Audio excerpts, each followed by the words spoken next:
happy to commend this bill to the House. I call Eugenie Sage.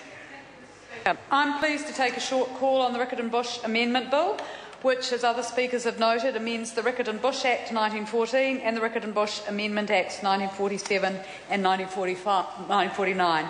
And I join with other speakers in congratulating the member for Ilam, the Honourable Jerry Brownlee, for bringing the bill to the House and also for his interesting explanation of the history of Deans Bush, because the Green MP's office is just along the road from Deans Bush. It is a very attractive part of Christchurch. It's got a very nice cycle route through it to the university, the remnant kahikatea forest, and the work that has been done there in putting a predator-proof fence around the forest to sustain its biodiversity values, to allow for the introduction of skinks and other fauna so that they are safe from predators, has been really important in providing such a fundamental natural asset in the heart of the city.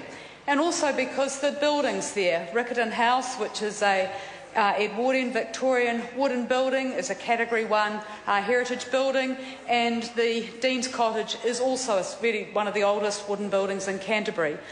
So it's got significant heritage values, and as Dr Megan Woods alluded, it's very unfortunate that we are not treating some of our other heritage buildings in Christchurch with the respect that we are giving to Riccarton House and Dean's Cottage, because they similarly have that significance by being listed in the city plan. They deserve to be treated more than old dungers.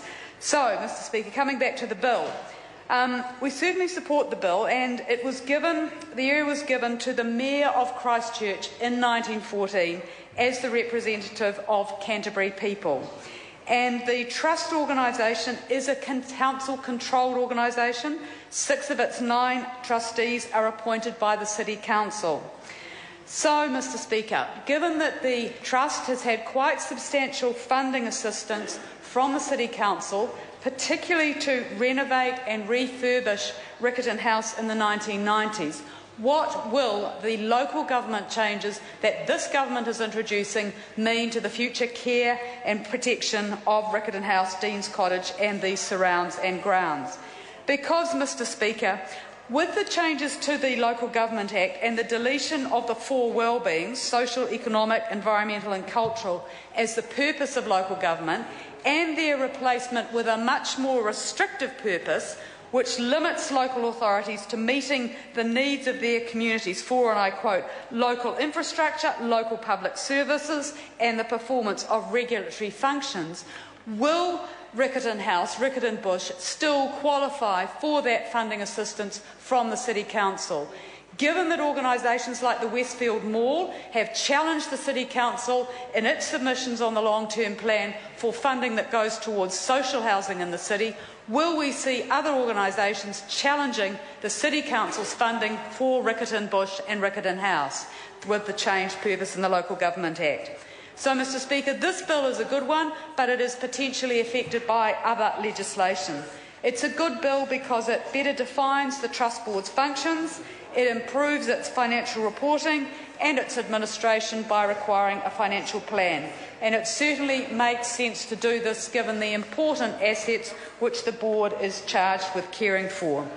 Clause 14 of the bill updates the existing legislation, and it will allow the Board to charge the public for services such as the guided tours around the kahikatea forest remnant, but not for entry to that.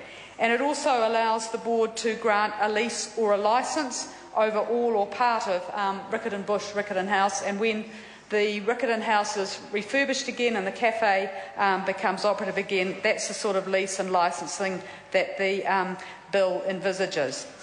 And Mr Speaker, the Select Committee recommended amending Clause 21 so that the terms of any lease or licence which the Board grants must reflect the protection and conservation responsibilities which the Board is charged with and must recognise and protect that right of free access.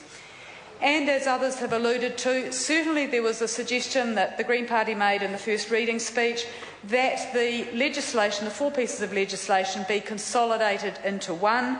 That would make it more readable, it would modernise it, but that was not legally possible because the notice of the bill was of a certain scope, and that would have gone beyond the scope of that notice. And it was also not the wish of the board and the trust that the legislation be merged, because it preserves that sense of history by continuing as separate enactments.